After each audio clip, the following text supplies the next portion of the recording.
em um texto bíblico, está no livro de Daniel, Glória a Deus. 9, versículos 24 a 27. Amém. Daniel 9, 24 a 27.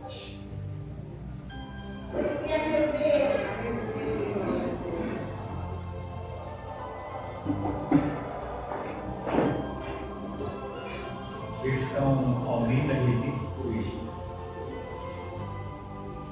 70 semanas estão determinadas sobre o teu povo e sobre a tua santa cidade, para cessar a transgressão, para dar fim aos pecados e para expiar a iniquidade e trazer a justiça eterna e selar a visão e a profecia e ungir o Santíssimo. Amém. Amém. Glória a Deus. Vai deixar o 24. Os prezados irmãos, se eu pudesse dar um título para a mensagem dessa noite, o título seria As 70 Semanas Proféticas de Daniel. É um estudo de cunho escatológico. Nós já falamos aqui que a escatologia trata da doutrina dos últimos tempos. Escatos significa último, e logia significa estudo ou tratado. Escatologia trata que vai acontecer, onde, quando e com quem. E aqui nós temos uma profecia-chave que nos dá todo o panorama até o tempo do fim. Meus prezados irmãos, quando Daniel recebeu essa profecia, o povo de Israel estava cativo na Babilônia, porque o rei Nabucodonosor havia invadido Israel, pilhado e destruído a cidade, e levou cativo o povo. E Daniel, lendo o texto do profeta Jeremias, notou que o período em que o povo deveria ficar cativo era de 70 anos. Ele viu que esse tempo estava chegando ao fim. Daniel então começa a orar a Deus. E disse ele: comecei a orar por mim, pelos meus pecados e pelos pecados do povo. Então veio a resposta. Porém, a resposta foi muito maior e mais abrangente do que Daniel esperava. Porque Deus mandou um anjo, o anjo Gabriel, que foi correndo até Daniel e entregou uma profecia não somente para Israel, mas para toda a humanidade até o tempo do fim. E a Bíblia diz: 70 semanas estão determinadas. Note que o texto aqui não trata de semanas de dias, mas as semanas de Daniel são semanas proféticas, onde cada dia representa um ano. 70 vezes 7, uma semana tem 7 dias, no caso 7 anos, totalizam 490 anos. Para quem é essa profecia? sobre o teu povo e a sua santa cidade. Quem é o teu povo? Nós? Não. A igreja não existia ainda na época. O povo do qual Daniel está falando são os judeus. A igreja foi formada bem depois. Mas não somente sobre os judeus, mas sobre a sua santa cidade, Jerusalém. Então a profecia das 70 semanas foi direcionada primeiramente para os judeus e para a sua santa cidade, Jerusalém. E a profecia dos irmãos tem 6 objetivos. Primeiro objetivo: cessar a transgressão. Isso aponta para a obra do Senhor Jesus. Porque Jesus, ele veio para o mundo para reconciliar o homem com Deus. Porque o homem estava separado de Deus por causa do pecado.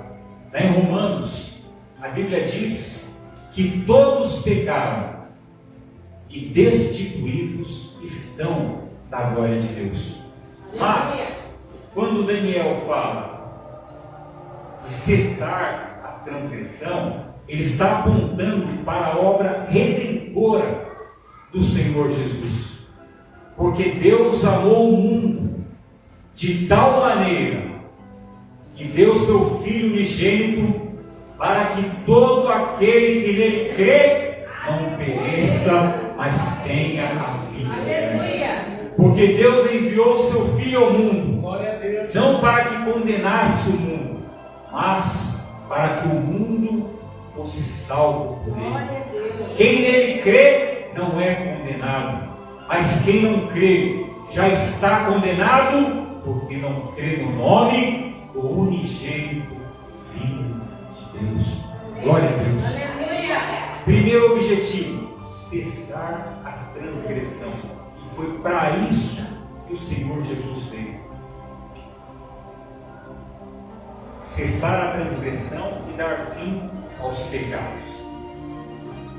Terceiro, para expiar a iniquidade.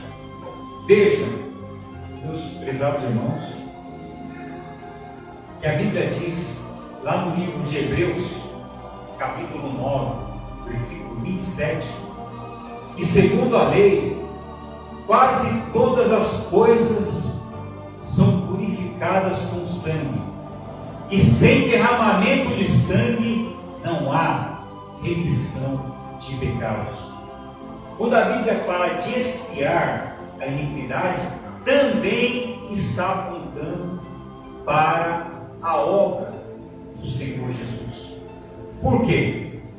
Lá no passado, quando um hebreu cometia um pecado, ele pegava um animal, levava para o sacerdote, e ali o animal era imolado e o sangue descia. E o pecador estava dizendo mais ou menos o seguinte: eu pequei, eu mereço morrer, mas o animal vai morrer no meu lugar. Então ali era feita a expiação pelo pecado, um sacrifício. Mas quando a Bíblia fala de expiar a iniquidade, está falando de uma maneira muito mais ampla, apontando para a expiação do Senhor Jesus, porque Ele derramou por nós o seu sangue, como de um cordeiro imaculado e incontaminado. Já o profeta Isaías, descrevendo a obra expiatória do Senhor, lá no seu livro, capítulo 53, ele diz: como um cordeiro, ele foi levado ao matadouro, e como ovelha muda perante os seus tosqueadores, ele não abriu a sua boca. Pela opressão e pelo juízo foi tirado. Glória a Deus. Um outro texto apontando para a morte expiatória do Senhor. E Pedro, falando sobre o assunto, ele disse que não foi com ouro e nem com prata que fostes resgatados da vossa vã maneira de viver, mas com o sangue puro e incontaminado de um cordeiro. Glória a Deus. Aleluia. Meus prezados irmãos, então nós vemos aí mais um objetivo das 70 semanas. Continuando. E trazer a justiça eterna. Esse termo fala do estabelecimento do reino de Deus na terra, onde o justo juiz, o justo governador governará sobre nós eternamente e a sua justiça prevalecerá. Aleluia, Deus. Finalmente, selar a visão e a profecia. Isso fala do cumprimento de todas as promessas. Quando a Bíblia fala de selar, nós estamos falando de cumprir.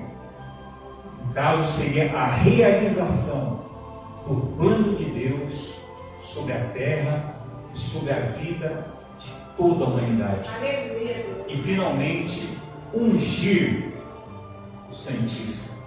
Uma outra tradução diz ungir o Santo dos Santos.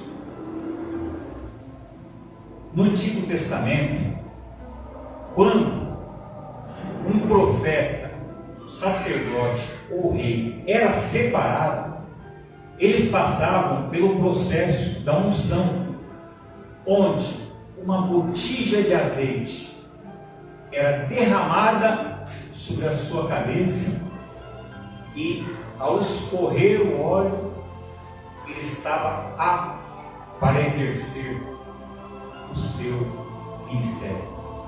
E quando a Bíblia fala, meus irmãos, de ungir o Santíssimo, ela também aponta para a obra do Senhor Jesus. Porque quem é o Santíssimo, senão Ele? Quando a Bíblia fala de ungir, fala de separar. Para quê? Para uma obra específica. Foi exatamente isso que o Senhor Jesus fez quando veio a esse mundo. Ele foi ungido por Deus para realizar a obra da redenção. Aleluia, aleluia, aleluia. Glória a Deus.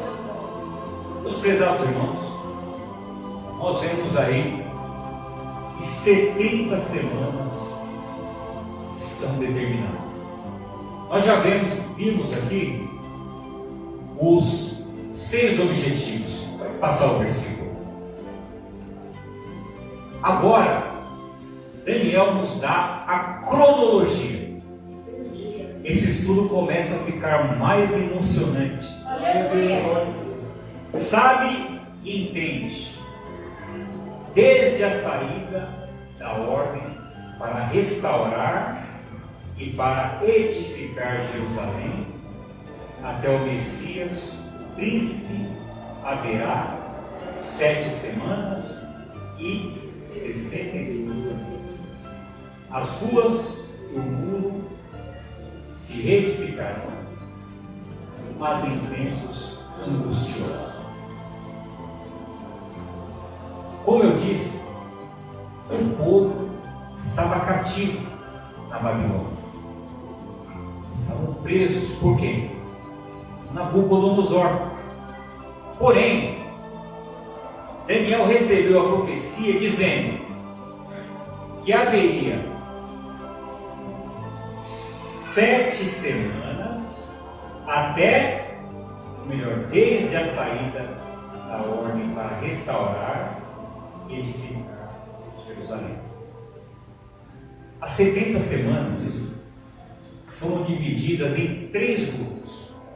A primeira, com 7 semanas, a segunda, com 62 semanas, e a terceira, 1 semana. A primeira e a segunda, como nós vamos ver, já se cumpriram. Desde a saída da ordem para restaurar Jerusalém. Acontece que o rei da Babilônia deu a ordem para que Jerusalém fosse reedificada. E quem liderou a reedificação? Quem liderou foi? Vamos ver se os irmãos estão afiados. Neemias. Quem falou? Aê! Uma salva de palmas para o irmão. Glória a Deus. Neemias. Neemias, Deus, prezados irmãos, reedificou os muros, reedificou a cidade. Porém a Bíblia diz: mas em tempo, as ruas e o muro se reedificarão, mas em tempos angustiosos. Isso se cumpriu. Por quê? Porque os inimigos do povo de Deus se levantaram. E quem eram eles? Tobias e Sambalate. Sambalate era o governador da Samaria. Note que Samaria era um povo misturado. Era judeu misturado com outros povos. E os judeus não se davam bem com os samaritanos. E Sambalate era o governador de Samaria. Mas não somente Sambalate, nós temos aí Tobias, inimigo do povo de Deus. Tobias era amonita. E os amonitas praticavam o sincretismo religioso. Em outras palavras, a mistura de religião. Eles adoravam deuses estranhos, entre eles Baal. E para Tobias e Sambalate, a reconstrução de Jerusalém representava um risco para o comércio, para o poder deles na época. Porque eles não queriam que os judeus se fortificassem novamente. Mas não somente isso. Existe a questão religiosa. Porque os judeus adoravam um único Deus, o Deus verdadeiro. E os povos, os amonitas e os povos vizinhos adoravam deuses estranhos. Havia um choque. Eles se colocaram contra o povo de Deus. Quando a Bíblia fala que eles reedificaram em tempos angustiosos, meus irmãos, eles começaram a criar problemas, a ameaçar o povo. E ali eles estavam construindo com o tijolo em uma mão e a espada na outra mão. Os irmãos terem ideia. Mas, no final das contas, Jerusalém foi reedificada em tempo recorde, em 49 anos, sob a liderança de Neemias. Então, a primeira parte da profecia foi cumprida. Mas, o texto diz: desde a saída da ordem para restaurar e edificar Jerusalém, até o Messias, o príncipe, terá 7 semanas, que já se cumpriram, e 62 anos. A partir da reconstrução de Jerusalém até o príncipe, veja, príncipe aparece com P maiúsculo. Quem é esse príncipe? Jesus. Aleluia. Senhor Jesus. Messias, com M maiúsculo, e príncipe, com P maiúsculo.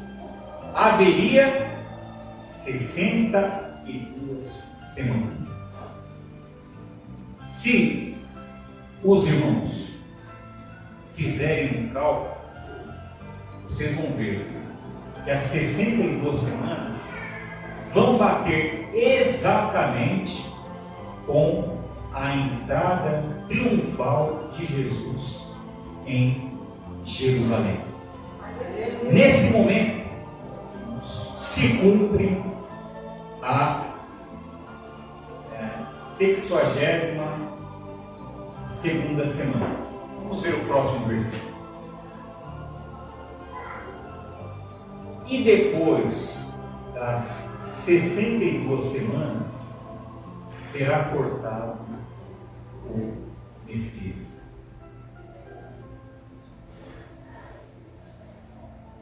O cortado, no caso, fala da morte e crucificação do Senhor.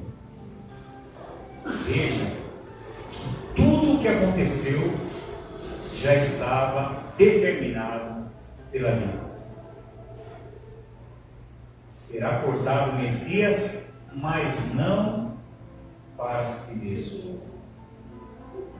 Esse texto mostra que a obra dele não foi em benefício próprio. Como nós já citamos, João 13,16, Deus amou o mundo de tal maneira que deu seu Filho unigênito para que todo aquele que nele crê não pereça, mas tenha a vida eterna. Jesus não morreu para si mesmo, ele morreu pelos pecados da humanidade. E o povo do príncipe que há de vir destruirá a cidade e o santuário. E o seu fim será como uma inundação. Vejam, meus irmãos, em Mateus 24, no sermão profético, os discípulos começaram a entrevistar Jesus. Eles perguntaram: Mestre, quando serão essas coisas? Que sinal haverá no fim do mundo? E antes de responder, numa outra ocasião, eles perguntaram também, ou melhor, eles afirmaram: Mestre, olha o templo, que construção, que obra. E Jesus disse: em verdade vos digo que não ficará aqui pedra sobre pedra não seja derribada. Veja, meus irmãos, que as profecias do Antigo Testamento casam com as do Novo Testamento. Aqui diz: o povo do príncipe que há de vir destruirá a cidade e o santuário. Que cidade? Jerusalém. E o santuário, o que é? O templo. Exatamente aquele templo que os discípulos disseram: Mestre, que obra, que templo. Quando o general Tito invadiu Jerusalém no ano 70 da nossa época, ele pilhou a cidade, destruiu tudo, e entre os romanos correu o boato de que havia um tesouro escondido embaixo do templo. E eles, na ansiedade de encontrar o tesouro dos judeus, destruíram tudo. E não ficou pedra sobre pedra que não fosse derrubada. General Tito deixou ali a apenas um memorial, uma lembrança, que é o Muro das Lamentações, para lembrar da sua destruição. E o texto de Daniel se cumpre. Quando ele fala do príncipe do povo que é difícil, ele está falando do Império Romano. Aqui no caso, na pessoa do general Tito. Ele destruiu a cidade e o templo. E a Bíblia diz: isso será como uma inundação. Imagine, os irmãos, uma onda gigante vindo. Ela cobre tudo. E não há como fugir. Foi exatamente desta forma que a destruição dos romanos veio sobre a cidade de Jerusalém. E Daniel completa: até o fim haverá guerra. E nós voltamos para aquela conversa de Jesus com os discípulos. Eles perguntaram: mestre, que sinal haverá da tua vinda e do fim do mundo? E Jesus disse: haverá guerras e rumores de guerras. Eu pergunto para a igreja: vocês têm ouvido falar de guerras? Amém. Muito. Guerras. No momento, existem várias guerras. Somente Israel está lutando em 7 frentes: contra o Hamas, contra o Hezbollah, contra os terroristas da Síria, contra os Houthis e outros grupos. Nós temos ainda rumores de guerra: China contra Taiwan, Rússia, Ucrânia e outros países participando dessa guerra. Veja, até o fim haverá guerra. Estão determinadas assolações. Que assolações? Nós podemos citar as outras que Jesus falou em Mateus capítulo 24: terremotos, fomes, pestes, aumento da violência. Se a gente for olhar para outros textos, 2 Timóteo capítulo 3, então nós vemos aí que a profecia tem se cumprido. Vamos ver o próximo versículo. Veja, meus irmãos, volta um pouquinho. Depois que o Messias foi tirado, ou seja, da crucificação do Senhor, aconteceu uma coisa interessante. 69 semanas se cumpriram. Porém, a última semana ainda não se cumpriu. Por quê? Porque a contagem parou. E como nós sabemos que o relógio de Deus parou? Porque os eventos estão descritos no livro de Daniel, capítulo 9, versículo 27, ainda não se cumpriram. Vamos ver o versículo 27. E ele firmará uma aliança com muitos por uma semana. Quem é o ele aqui desse versículo? O anticristo. Exatamente. Ele vai firmar uma aliança com muitos. Os muitos aqui falam de muitos países. Provavelmente um acordo de paz e de segurança, começando por Israel. ele vai acabar com essas guerras dos países vizinhos de Israel com o povo santo. Ele vai acabar, na verdade, com todas as guerras. Ele vai trazer um período de paz e prosperidade, que a Bíblia diz: o anticristo será próximo. Meus irmãos, ele vai fazer um acordo com muitos por uma semana. Quanto tempo dá uma semana profética? Quanto? 7 anos. Cada semana, uma semana de anos e não de dias. Nos devem guardar isso. Mas vai acontecer alguma coisa na metade da semana para acessar o sacrifício e a oblação. Em outra tradução diz a oferta de manjares. Onde é realizado o sacrifício?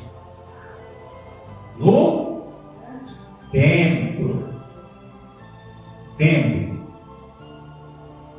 Mas existe templo hoje? Não. Por quê? O templo foi destruído lá em setembro pelo general Tito. Desde então não existe mais templo. Mas quando ele aqui do versículo, o anticristo se manifestar, uma das suas prioridades vai ser a reconstrução do templo. Então, quando os irmãos ouvirem falar, começou a reconstrução do templo, levante as mãos, porque a nossa redenção está próxima.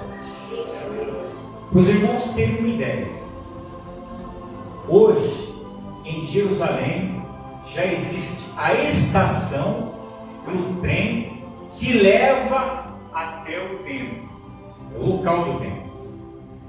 Já existe o Instituto do Templo, com as vestes sacerdotais, com a mesa da expiação, com os utensílios, com a menorá, com aquele candelabro de ouro.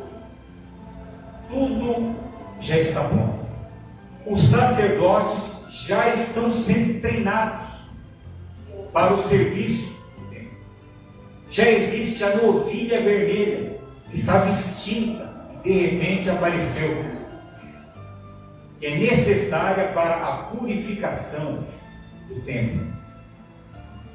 Então o anticristo vai reconstruir o templo. E os sacrifícios vão voltar. Mas, na metade da semana, ele vai fazer cessar o sacrifício e a oferta. Quando isso vai acontecer? Provavelmente, quando ele se sentar no trono, lá dentro do templo, no trono de Deus, parecendo Deus e querendo ser Deus.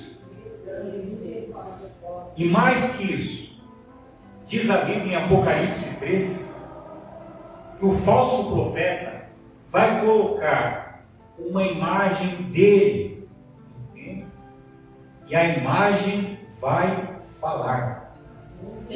E vai exigir que todos adorem o anticristo. E fará com que sejam mortos todos quantos não o adorarem e nem receberem a marca ou o nome ou sinal da besta na sua mão ou na sua testa.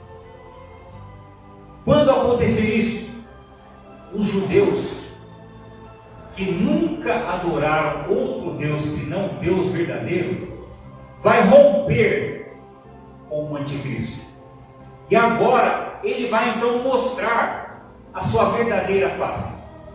Ele vai começar uma feroz perseguição contra os judeus e contra a igreja do Senhor. E nesse momento, a segunda parte da grande tribulação vai começar.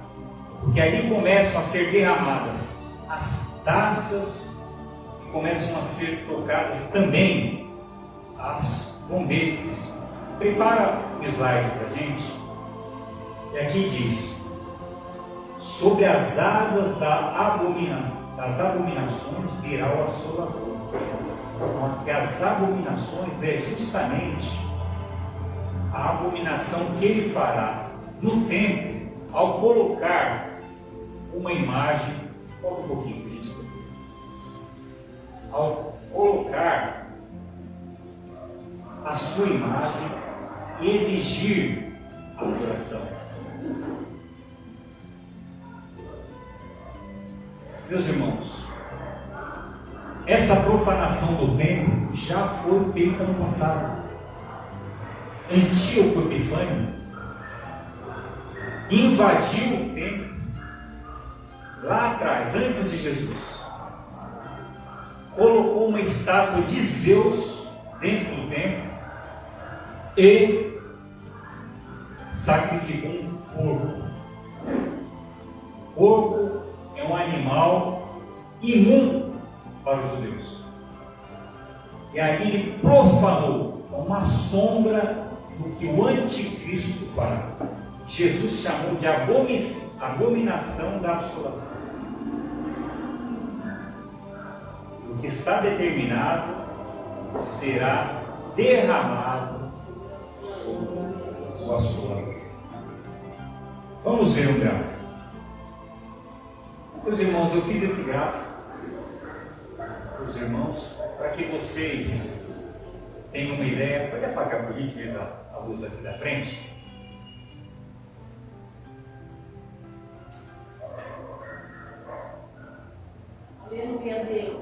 Vamos estrear o projetor em grande estilo. Aleluia, glória a Deus. Se preparando para aqui essa projeção para ilustrar melhor as 70 semanas. Porque com o gráfico, os irmãos vão ter uma ideia mais clara de tudo que nós estamos estudando. Amém. Glória a Deus. Esse gráfico não é cópia, hein? Nós preparamos para os irmãos. Uma pesquisa, vocês são os primeiros a ver. Graças a Deus por isso. Né? Deus nos deu a oportunidade de fazer. Então veja aqui. 79 semanas. O primeiro período, 7 semanas, ou 49 anos. Vai de quando? Da ordem para a restauração do templo até o fim da restauração. Quanto tempo? 49 anos. Essa primeira parte da profecia se cumpriu.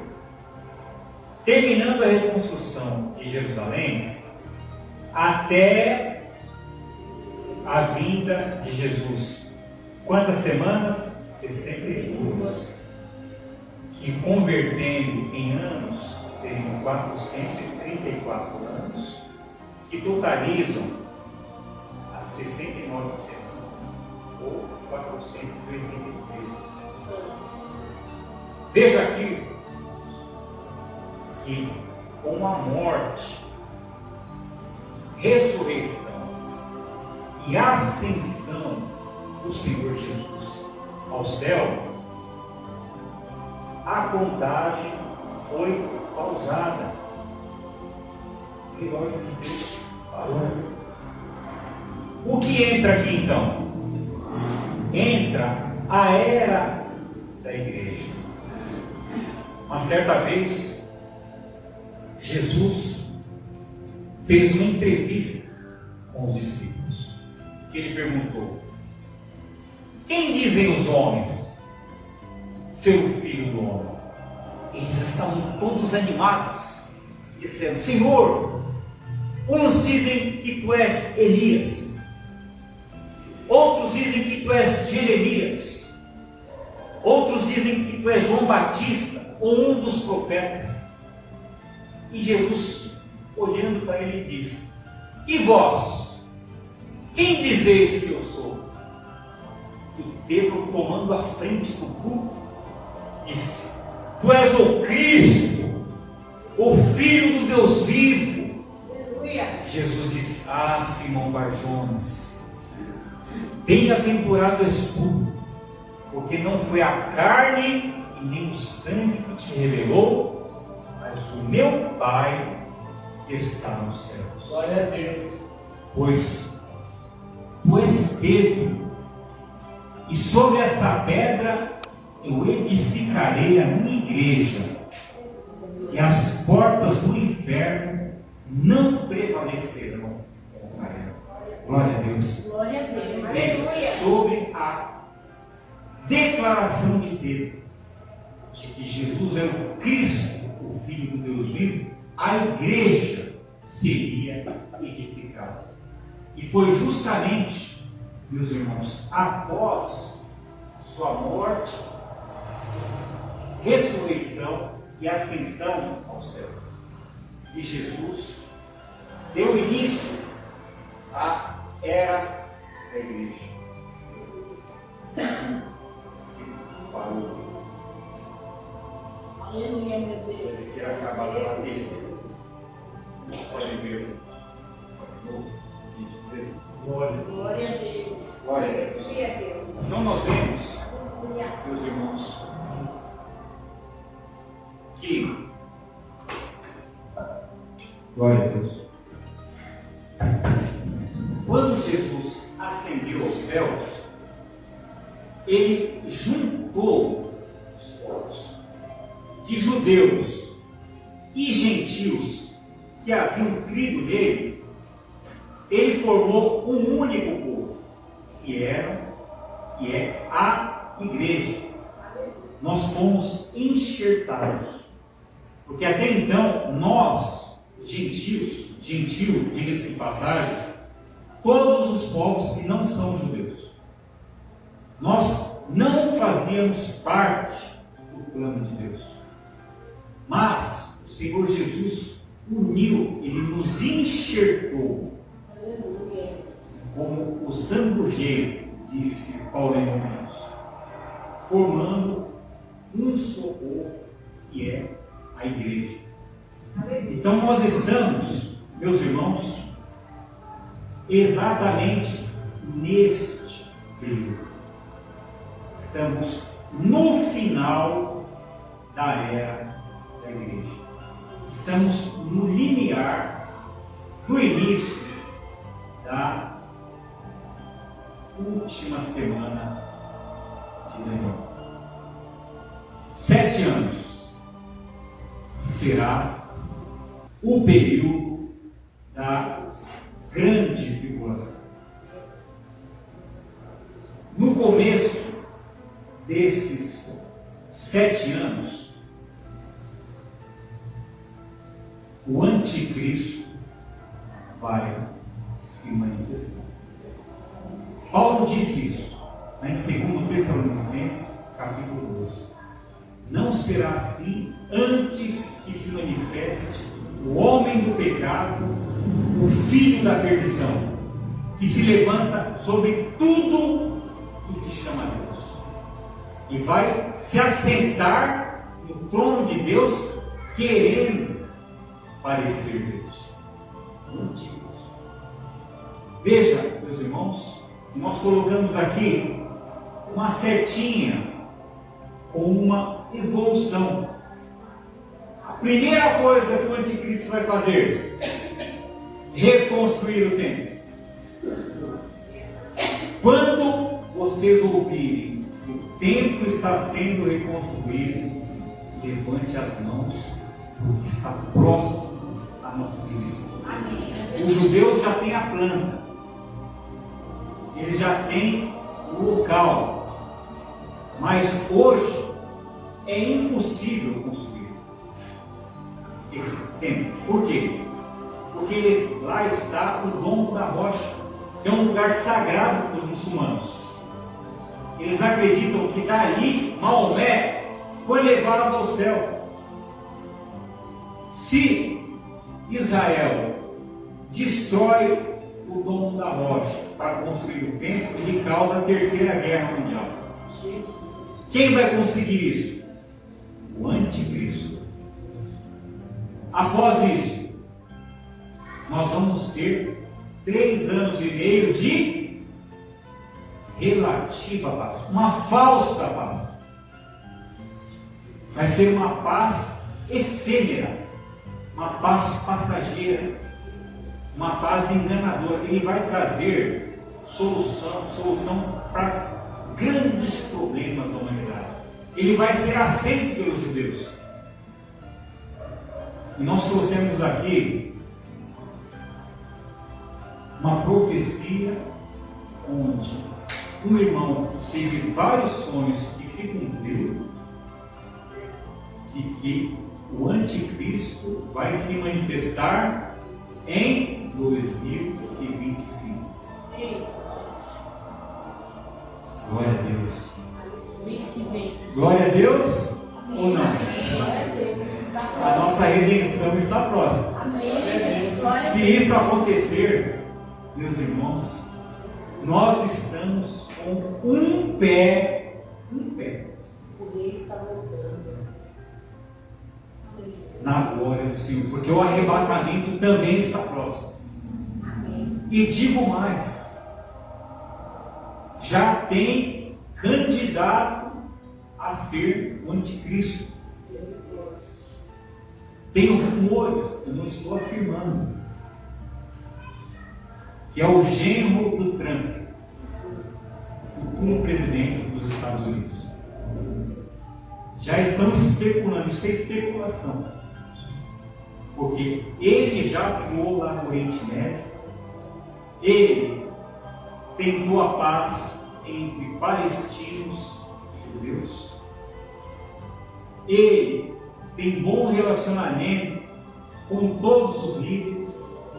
E um fato interessante, ele comprou um grande prédio em Nova York, cujo número é 666. Olha isso. É uma especulação, ninguém sabe, mas pode ser. Os irmãos concordam? Sim, amém. Pode ser. Nós estamos atentos. Lá na parábola das 10 virgens, quais são as virgens que entraram para as bodas? As que estavam com as lâmpadas acesas, as que estavam atentas, as que estavam orando, estavam na presença do Senhor. Então nós vemos aqui, nós não queremos trazer medo para a igreja, mas nós estamos vendo tudo isso. Sabe o que é o pior? É que muitas igrejas estão dormindo. Existe uma igreja ali perto de casa, nós temos amizade, né, irmã, perguntamos: alguém tem falado sobre a volta de Jesus, arrebatamento da igreja? Não, lá está tudo normal. É normal. Jesus está voltando, o anticristo está com um pé aqui neste mundo e está tudo normal. Eu agradeço a Deus, porque aqui não está tudo normal. Os irmãos podem dizer amém? Amém. Nós não temos falado sobre esse assunto em vão. Eu estava até comentando com a minha esposa de que se eu tivesse que escolher um assunto para pregar, é escatologia e santificação.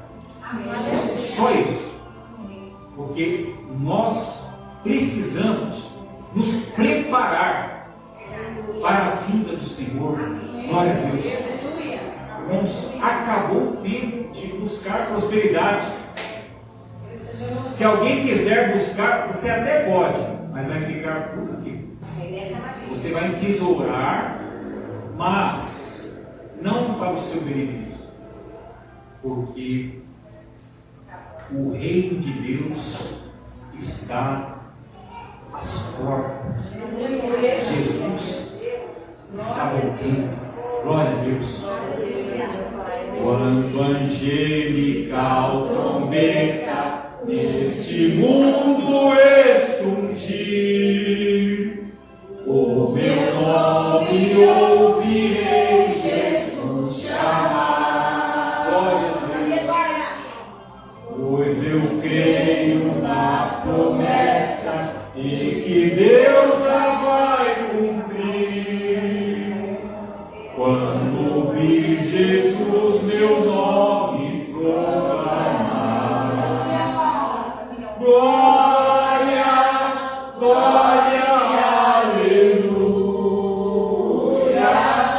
o meu nome ouvirei Jesus chamar. Glória a Deus.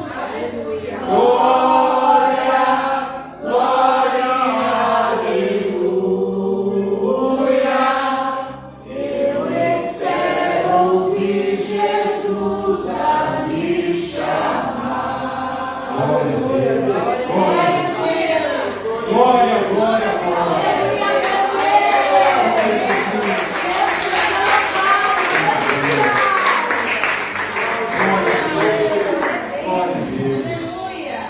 Glória a Deus. Meus prezados irmãos, o anticristo então reconstrói o templo. E na metade da semana, ele se assenta no trono querendo parecer Deus.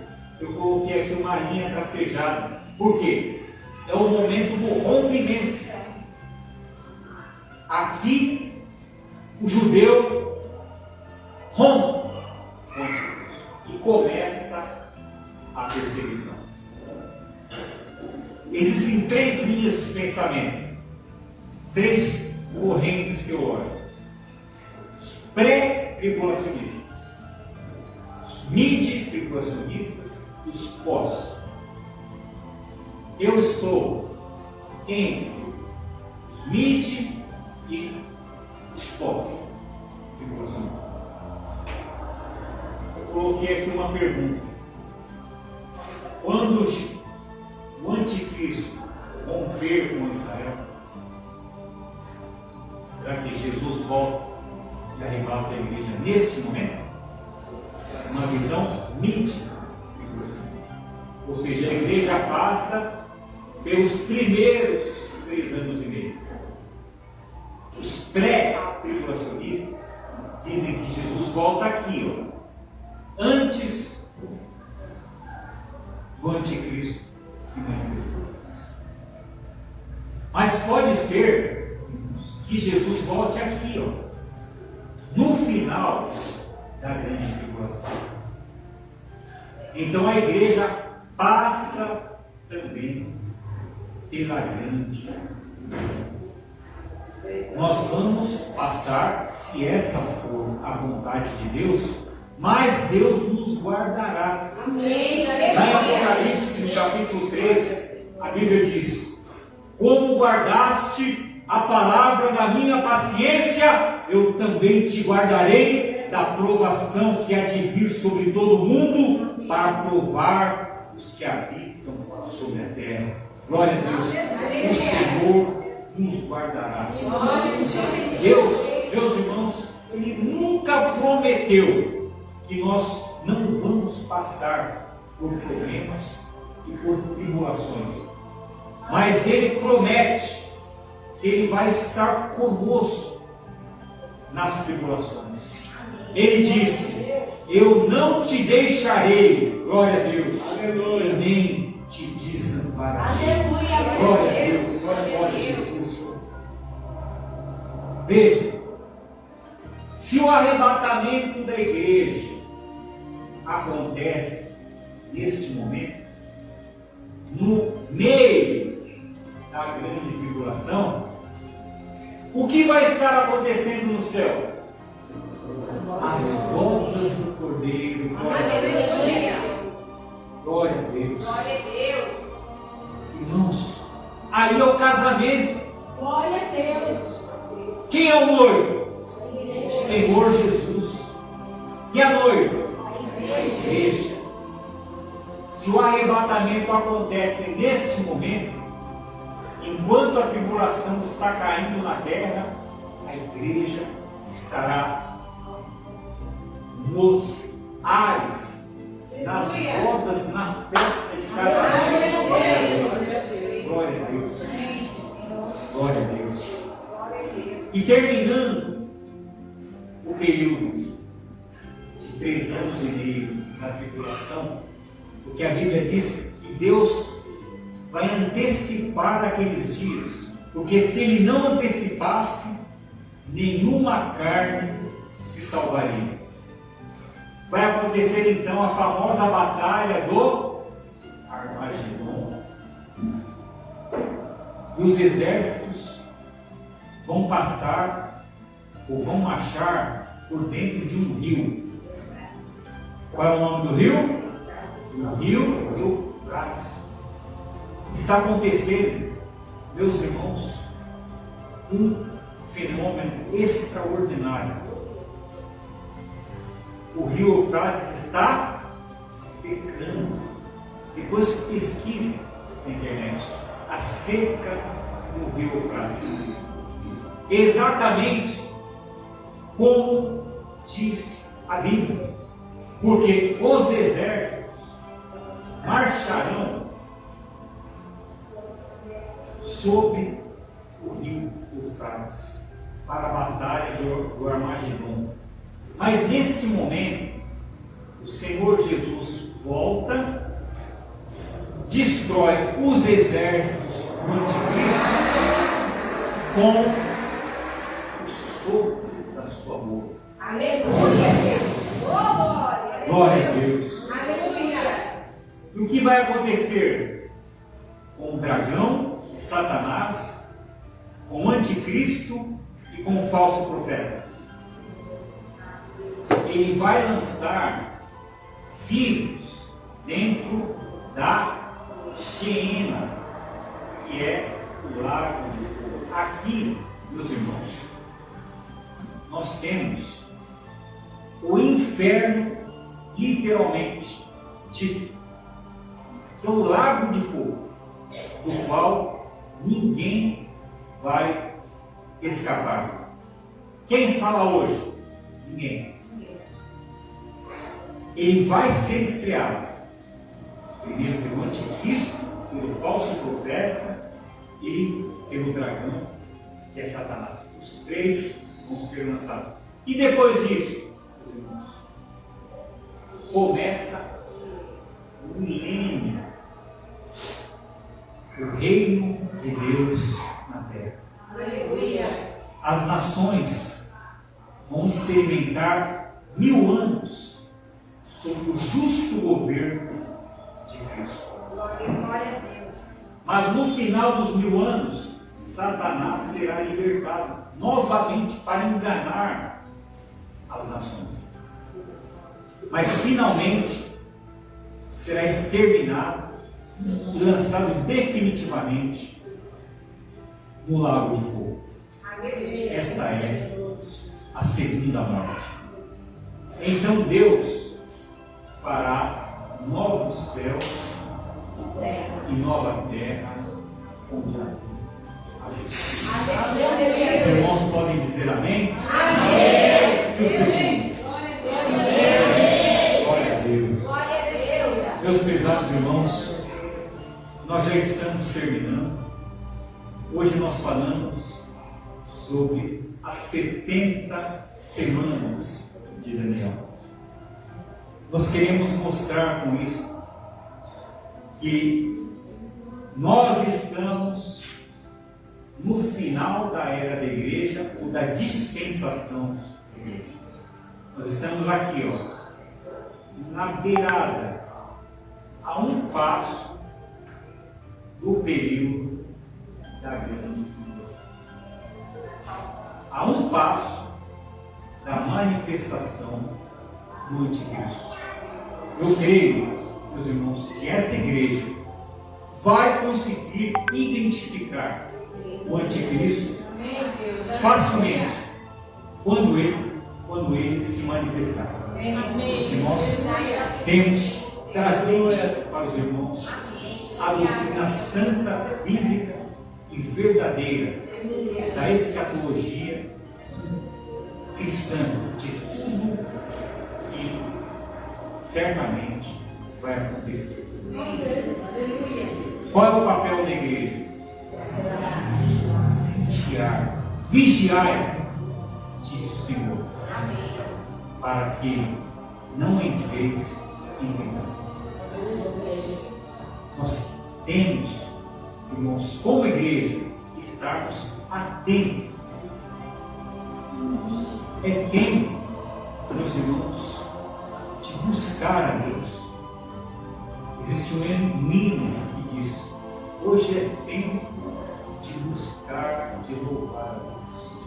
Em nós agora habita o seu Espírito. Meus irmãos,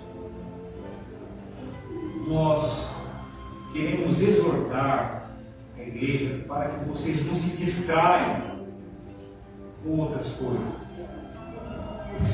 Fixe os olhos em Jesus. A Bíblia diz: olhando firmemente para Jesus, o autor e consumador. Aleluia. Meus irmãos, diante desses últimos dias, que nós possamos segurar nas mãos do Senhor, como diz o hino 33, com a tua mão segura bem a mim.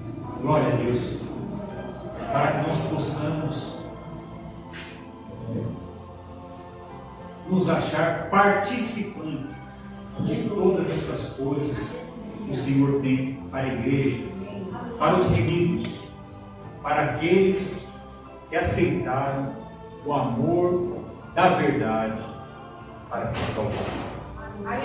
Medite nesta palavra. Deus possa abençoar cada um dos irmãos e falar mais profundamente o coração da igreja. Glória a Deus.